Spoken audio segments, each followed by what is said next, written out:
കൊച്ചിയിൽ pipe line റോഡുകൾക്ക് മീതെ ഭാരവാഹനങ്ങളുടെ അനധികൃത സർവീസ്. കുടിവെള്ളം ഒഴുകുന്ന ഉയർന്ന മർദ്ദത്തിലുള്ള ട്രങ്ക് ലൈനുകൾക്ക് മീതെയാണ് നിയമങ്ങൾ കാറ്റിൽ പറത്തിയുള്ള ഈ അനധികൃത ഗതാഗത സർവീസുകൾ.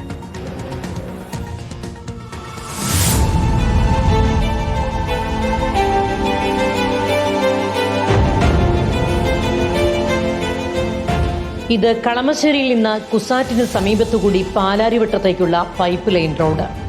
ഭാരമുള്ള വാഹനങ്ങൾ പ്രവേശിക്കരുത് എന്നുള്ള ബോർഡ് ഇവിടെയുണ്ട്. എന്നാൽ വലിയ വാഹനങ്ങൾ കടന്നു പോകാതിരിക്കാൻ സ്ഥാപിച്ചിട്ടുള്ള കുറ്റികൾ പിഴുതുമാറ്റിയിരിക്കുന്നു.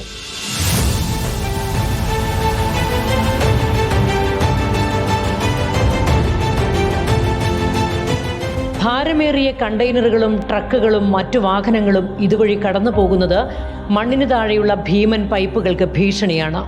ചിലയിടങ്ങളിൽ പൈപ്പുകൾക്ക് മുകളിലെ മണ്ണ് ഇളകി മാറിയിട്ടുമുണ്ട്. വാഹനങ്ങൾ ഇവയ്ക്ക് മുകളിലൂടെയും കടന്നുപോകുന്നു. പല ഭാഗങ്ങളും ഭാരമുള്ള വണ്ടികൾ നിർത്തിയിടാനുള്ള ഇടത്താവളങ്ങളായി മാറിക്കഴിഞ്ഞു. ഈ പൈപ്പ് ലൈൻ റോഡ് തൊട്ട് അപ്പുറത്തോട്ട് എല്ലാം സ്ട്രിക്റ്റ് ആയിട്ടാണ് പോണത്. അവിടെ എല്ലാം ബാറുണ്ട്. അവിടെ യാതൊരു പ്രശ്നവും അല്ലെ. ഇവിടെ മാത്രമാണ് ഗോഡൌൺ ഉള്ള കാരണമാണ് ഇതിൽ കൂടി വണ്ടികൾ ഇങ്ങനെ ഓടിക്കൊണ്ടിരിക്കുന്നത്. ഹെവി വണ്ടികൾ ഓടാൻ പാടില്ല എന്നത് നിയമമുള്ള റോഡാണ്. നമ്മൾ ഈ പൈപ്പ് ലൈൻ റോഡിൽ ഒരു 3 മണിക്ക് ശേഷം ഭയങ്കര തിരക്കാണ് ഇവിടെ അനുഭവപ്പെടുന്നത്.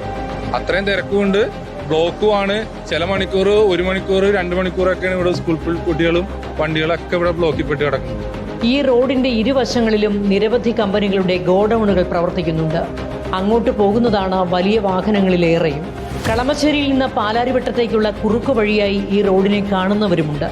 ചുരുക്കം പറഞ്ഞാൽ സുരക്ഷാ കുറ്റികളെല്ലാം പിഴുതെറിഞ്ഞ് ഭാരവാഹനങ്ങൾ തലങ്ങും വിലങ്ങും ഒരു ജലബോംബിന് മുകളിലൂടെ സർവീസ് നടത്തുകയാണ്.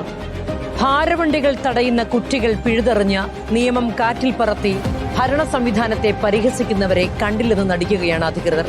ആർക്കെതിരെയും ഒരു നടപടിയുമില്ല, പരിഹാരമാർഗങ്ങൾ തേടുന്നുമില്ല. വീഡിയോ ജേർണലിസ്റ്റ് ഹണി തങ്കപ്പനൊപ്പം reporter Leby Sajeendran, in reporter, Kochi.